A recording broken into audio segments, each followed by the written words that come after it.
It's been quite a few months since I made an episode for This Academic Life.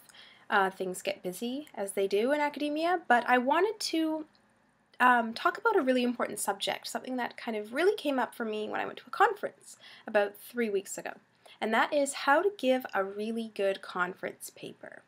Now, conference papers aren't really something, it's not a skill that's taught very much in academia, beyond the PowerPoint, the technology pieces, beyond how to craft an argument, how to put together an abstract.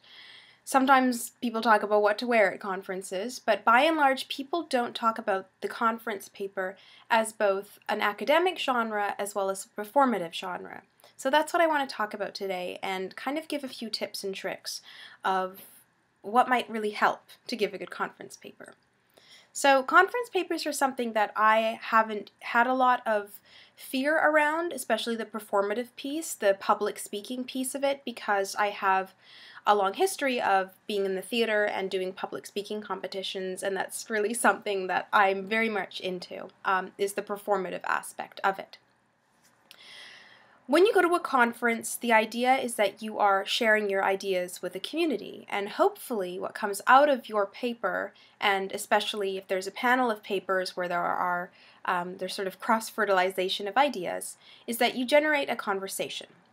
And just like when you're going to a party, generating conversation doesn't happen very well when you're sitting there and you're just reading your paper as is. Two things go into that. So I'll talk about the preparation beforehand and then what you actually might want to do or think about doing when you actually present your paper. The first thing to remember is that the conference is not a journal. So the article that you present or the piece of work that you present should, generally speaking, not be written as it would be written when you're reading something. So that means that very long-winded sentences, so sentences that kind of take up a paragraph, don't often work very well because the way that we process information when we're listening is very different than when we're reading something. So that's the first thing. When you're providing information such as a close reading, that's another important thing to take into account. Bringing in short pieces that usually would be read within quotes, I'm using scare quotes, but you know what I mean, little snippets of a sentence that would be in quotes, that doesn't come across very well when you're speaking it. And having to say quote, unquote, several times within the space of a minute is actually very distracting because your audience will be focusing on that rather than on the evidence that you're presenting. Again, something that comes up with style is that when we read something, we're looking for formal elements. So the way that you write for something that's published is very different than when you're presenting a speech. And anyone who's had to give a speech in high school or at a wedding knows that speech writing is very hard because it's supposed to sound natural. It should also sound inviting, and it should sound like you want to engage with people, like it's meant to be a dialogue. That's probably the key to remember when you're preparing what you're writing, is that even though you're the only one speaking for 20 minutes, you're actually having a conversation with people and you should write accordingly. So when I write my speeches, I actually read it out after almost every sentence that I write. So what I'm actually doing is I'm rehearsing and practicing how it will sound. And because I do this as I'm going along in my process of writing the conference paper, or if I'm taking a piece of written work and I'm revising it to be a conference paper, it allows me the chance to really see how my speech flows naturally, how I like to speak, what words I get tripped up on, what sentence structures I get tripped up on. And ultimately, because you're performing, the goal is to make it interesting. In a lot of ways, especially when you're networking at conferences, your conference paper is, this is to use a crude metaphor, very much like a sales pitch. You want your work to be interesting so that your audience pays attention and doesn't either fall asleep or tune you out or wish that they weren't there. That's probably the worst thing about being at a conference, is when you attend a talk that you wish you could just read the paper and actually not be in the room. So that's the work that you might want to think about when you're preparing your conference paper. Style, performativity, flow of speech, word choice, sentence structure. The worst thing that people can do when they're going to conferences, especially if they're not very seasoned yet, is to just take a piece of work and read it verbatim, because it will sound as if you're just reading a paper and that you haven't actually put the effort into preparing something for an audience.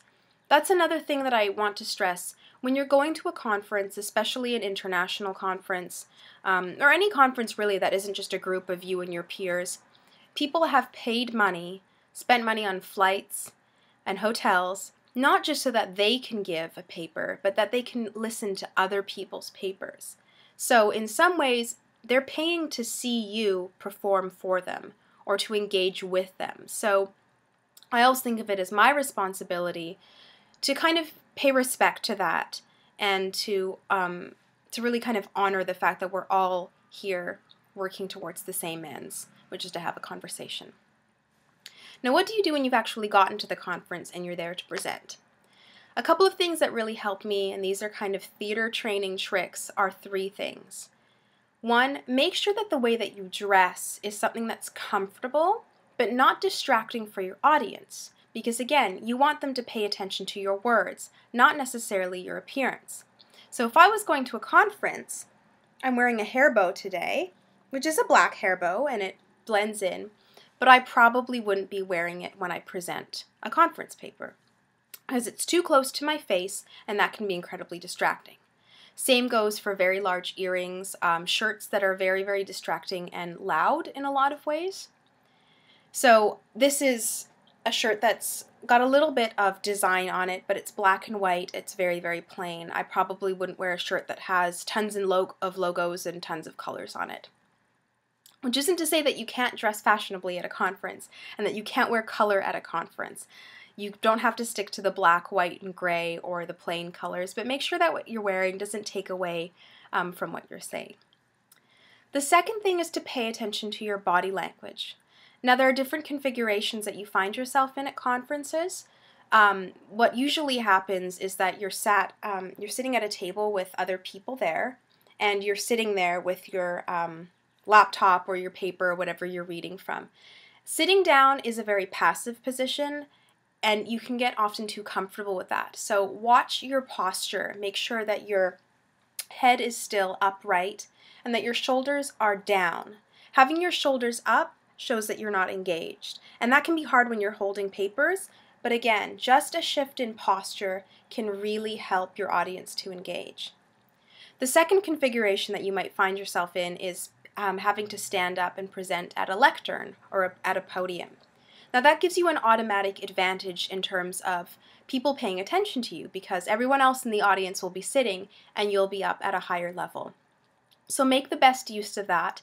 Again, don't slouch and engage your shoulders and have very open body language. The third thing, and this is what people find hard if they're afraid of public speaking, is making eye contact. Eye contact can be very difficult because you notice what's going on in the room. You might notice that so-and-so is texting or that so-and-so is taking notes. You might be distracted by somebody sneezing or coughing or whatever. And eye contact, sometimes when people take pauses and they haven't rehearsed those pauses, they can actually lose their train of thought and lose where they are on the page, which is why I highly recommend practicing your conference paper a couple of times and even rehearsing where you might pause to look up at the audience.